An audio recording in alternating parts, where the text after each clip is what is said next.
Oi, tudo bem? Eu sou o Kleber Saideles, este é o canal Madeira Prima e vamos falar sobre a madeira.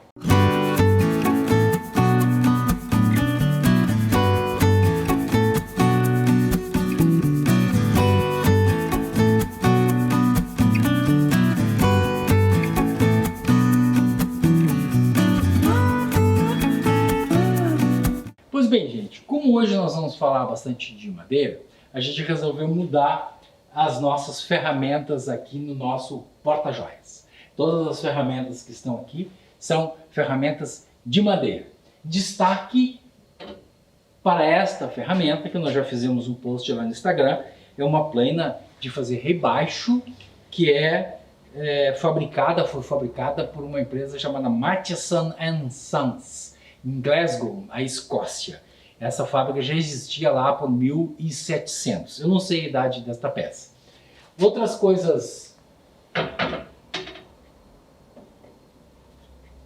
Outras peças assim fundamentais na madeira é a plana, a famosa plana, e depois os chamados guilhermes, que são essas planas dedicadas. Essa aqui, por exemplo, faz esse formato. Todos os guilhermes, é importante que a gente saiba, são planas fabricadas que fazem um determinado desenho, o seu ferro e a sua própria madeira. São ferramentas muito utilizadas na falta de uma plana moldureira, a famosa plana moldureira que era fabricada nos Estados Unidos. Aí vocês vão se perguntar, como assim a madeira? Esse canal só fala de madeira, o nome já é Madeira Prima. Sim, gente, mas nós estamos dentro do nosso projeto Cristaleira. E já recebemos sem número de amigos, de parceiros aqui do canal, as perguntas tradicionais. Tá, mas e a madeira? Qual é a madeira que a gente vai usar? Eu quero acompanhar, eu quero fazer o meu projeto também aqui. Qual é a madeira que eu vou usar? Primeira coisa é o seguinte, gente.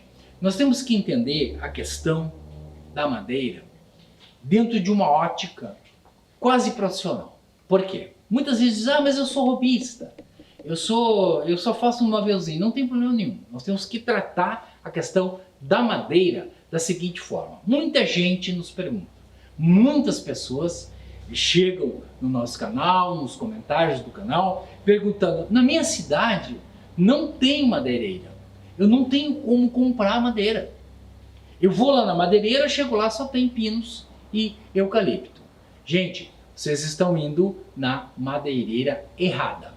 Não basta ter lá na placa da frente da loja escrito madeireira, porque lá tem cimento, tem ferro, tem brita, tem argamassa, tem areia, e tem madeira. Mas a madeira que tem lá, ela é basicamente o quê? Pinos e eucalipto. As pessoas dizem, eu só acho pino e eucalipto, eu só acho pinos e eucalipto. Ótimo, é isso, porque essa madeireira é errada. Nós temos que ir na madeireira que vende madeira. Parece uma coisa ridícula, mas é verdade. A madeireira que vende madeira. Como é que a gente acha? As pessoas dizem, na minha cidade não tem. Tem, gente. Dificilmente vai ter uma cidade que não tenha uma madeireira. Como é que a gente faz? Eu tenho respondido isso lá nos comentários, eu quero abrir isso aqui para todo mundo. Que é o seguinte, a gente vai lá no Google e digita lá uma madeira rara, uma madeira de lei, por exemplo, a embuia, que é uma madeira que é bastante vendida e ela é mais ou menos comum em quase todo o Brasil. Chega-se lá então e digita-se madeira embuia e o nome da cidade, São Paulo, Rio de Janeiro, Florianópolis, Curitiba, Porto Alegre, enfim, a cidade que a gente está.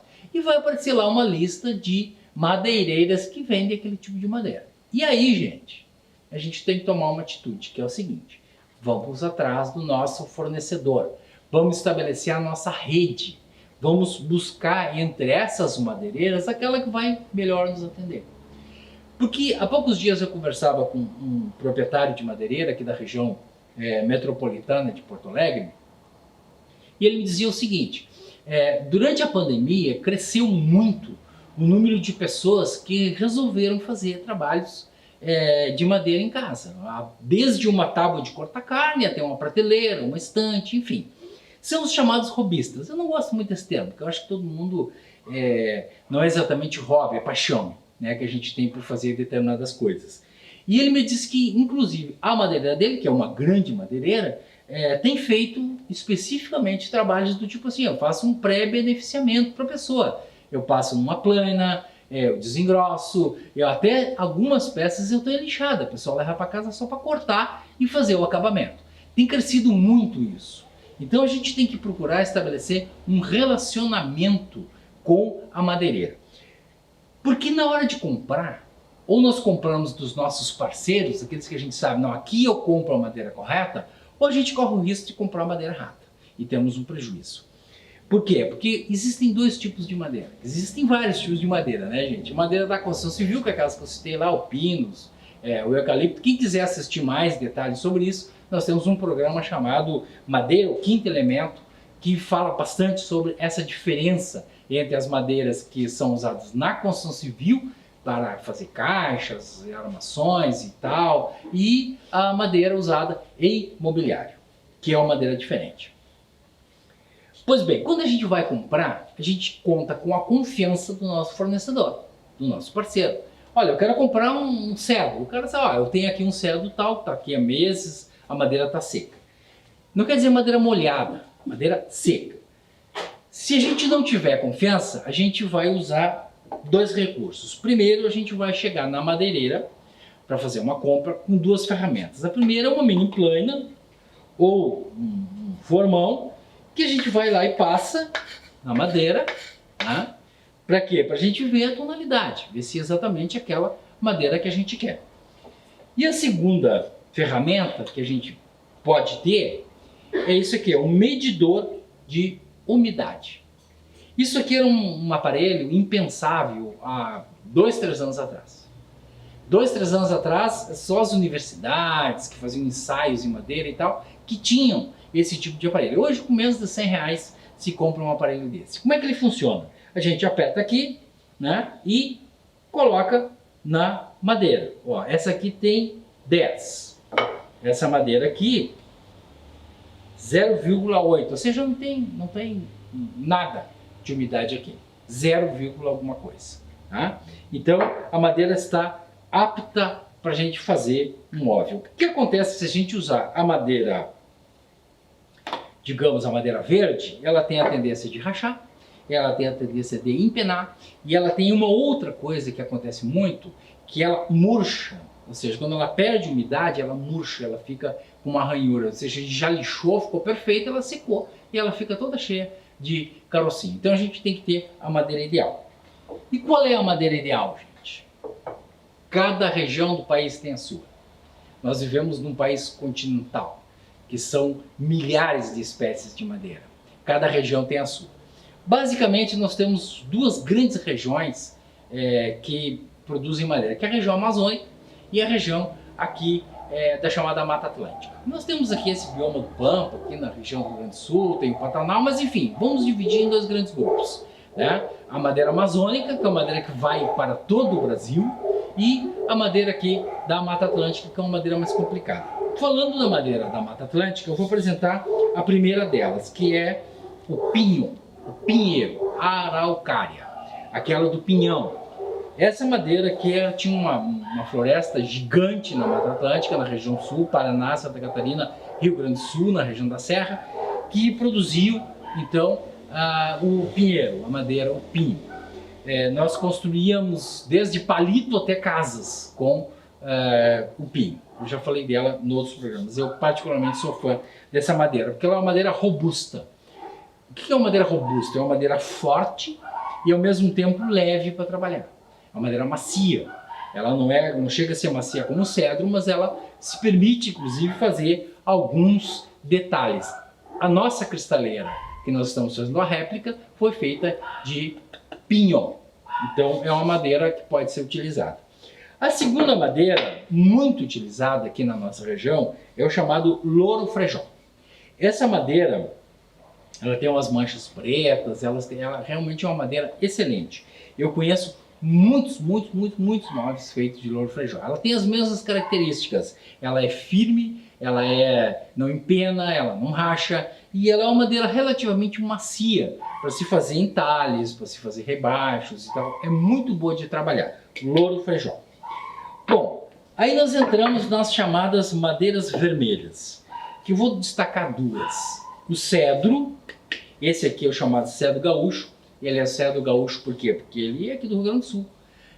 O cedro é uma madeira que existe no mundo inteiro, assim como o jatobá, que também é vermelho. Só que o jatobá tem uma diferença. Eu até nem peguei o jatobá para mostrar, porque é uma madeira muito dura, é uma madeira difícil de trabalhar. Quem quiser fazer, faça, mas vai sofrer. Então o cedro é a madeira que eu mais gosto. Existe o mogno também, mas eu prefiro nem falar muito do mogno, porque é uma madeira que tem uma série de controvérsias aí na sua utilização, na sua compra, na sua comercialização. O cedro é mais simples. Então, o cedro para mim é a grande madeira.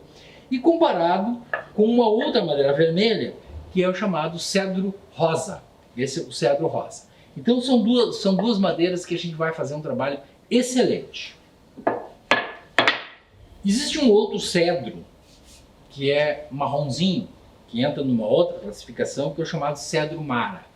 Que também é uma madeira que serve para fazer móveis. Tem uma granulação diferente e é uma madeira assim, para mim pelo menos, eu não sei para outras pessoas, o pó da lixação dele dá uma certa alergia. Então a gente tem que ter um certo cuidado. Eu já vi problemas bem sérios com gente lixando cedro mara e ter problemas respiratórios, principalmente nessa época de Covid e tal, então a gente tem que ter um certo cuidado.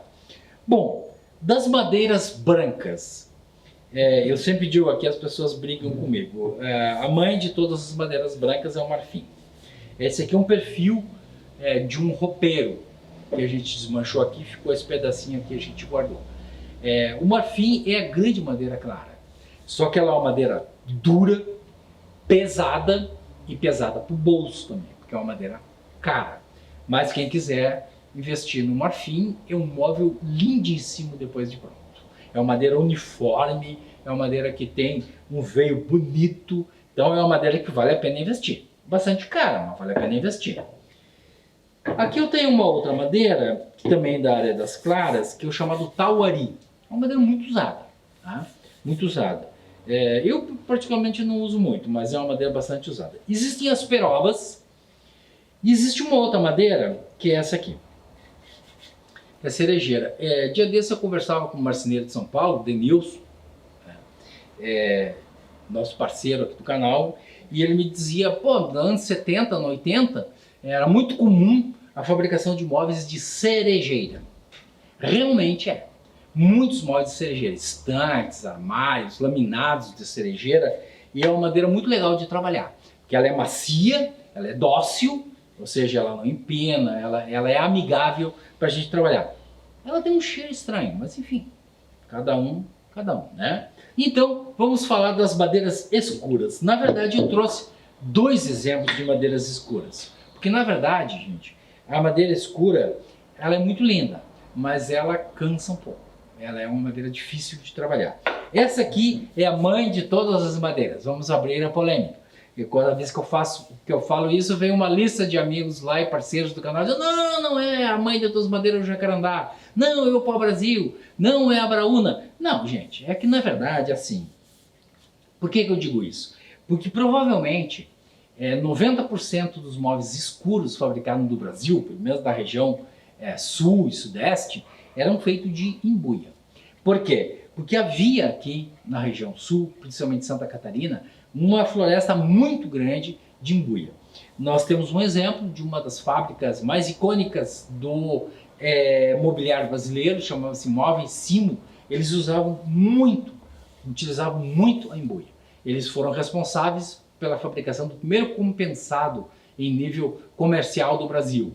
Então, eles fabricaram o primeiro móvel, foi vendido para todo o Brasil, a chamada cadeira 1001, que era vendida do Amazonas até aqui, o Rio Grande do Sul, uma cadeira fantástica. E eles usavam a embuia. E eles foram, inclusive, a primeira empresa no Brasil a fazer reflorestamento de embuia. Isso realmente é marcante. E a segunda madeira escura é a canela, que é uma prima da embuia. A canela, na verdade, não é a canela, são as canelas. Existe uma variedade muito grande de canela. E muitas vezes a gente compra um móvel, ou a gente vai numa marcenaria e o marceneiro, que não é lá muito honesto, diz assim, não, vou fazer um móvel de embuia e faz de canela. porque é muito difícil tu diferenciar uma da outra.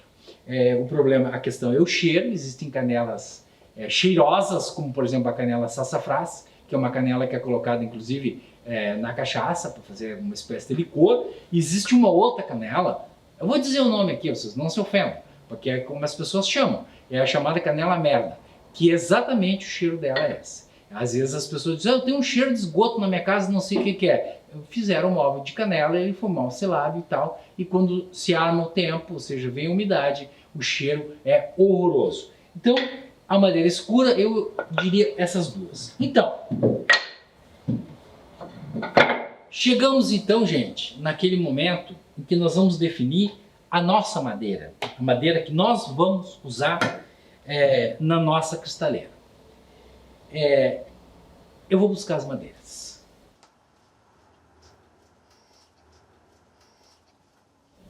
Uma é essa aqui.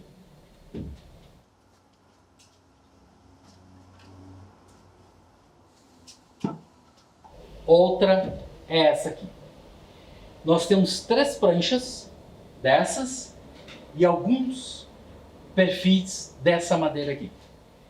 Vocês devem estar se pensando, sim, o nosso amigo lá teve um coronavírus e enlouqueceu, porque isso aqui é um lixo. Isso é uma madeira, é um lixo. Como é que a gente vai fazer uma cristaleira linda, bonita, uma réplica com isso aqui? Quer dizer a vocês que isso aqui é cedro. Além de ser cedro, é um reaproveitamento.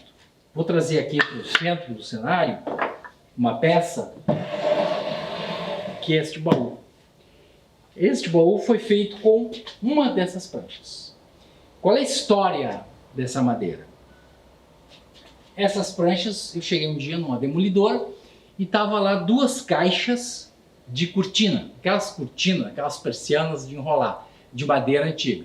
Tava lá jogando no pátio e eu disse, tá, aquilo lá quanto custa? Custa tanto, eu comprei e trouxe. São 4 peças dessas, 3 nós vamos usar na nossa cristaleira e uma eu dimensionei e fabriquei esse baúzinho. Então eu sei que aquela madeira ali trabalhada vai ter essa cor, vai ter esse padrão. E essa outra madeira aqui é uma madeira, também é cedro, foi utilizada numa casa que foi demolida há mais ou menos uns 20 anos, e a gente comprou as madeiras, e é uma casa que tinha aproximadamente 100 anos quando foi demolida. Quem assistiu o nosso programa vai ver na vinheta de abertura uma porta que entra aqui para a nossa oficina. Aquela porta era a porta dos fundos dessa casa. A porta da frente era uma coisa magistral, foi vendida aqui pela Madeira Prima. Então isso aqui nós vamos usar para fazer os encabeçamentos e 3 peças dessas aqui nós vamos usar para fazer os cortes e fazer as peças das portas, dos encabeçamentos, das laterais, etc, etc, etc. Vocês não estão acreditando, né? Pois bem, nos próximos programas, então, nós vamos fazer os primeiros cortes, vamos fazer o beneficiamento e o corte final das peças das portas, das laterais, dos encabeçamentos. Certo, gente? Então falamos da madeira, apresentamos a nossa madeira, que todo mundo vai achar que é um lixo. Ó, isso é outra face da madeira. Vocês veem que é uma madeira de reaproveitamento. Pode ser que num determinado momento do nosso projeto, em razão da madeira que nós vamos utilizar, a gente precisa fazer um pequeno redimensionamento das nossas peças, em função da utilização dessa madeira. Mas esse é um problema que a gente vai encarar e vai enfrentar e vai fazer um móvel lindíssimo como esse baú, mais lindo até do que esse baú. Gente, antes de encerrar, a gente quer dar uma nota triste. Nossa parceira aqui do canal Madeira Prima, a Paula Miguel, estava se dirigindo para cá, para nós fazermos essa gravação, recebeu a notícia do falecimento da sua mãe. Então ela não está conosco hoje aqui e está em viagem. Nós queremos expressar a nossa solidariedade. Faz parte do ciclo da vida, mas para quem perde é sempre uma dor. e nós queremos nos associar à dor da nossa parceira e desejar que ela supere esse momento e a vida vai continuar. Então, gente, para encerrar o nosso programa, nós queremos dizer aquela nossa célebre frase.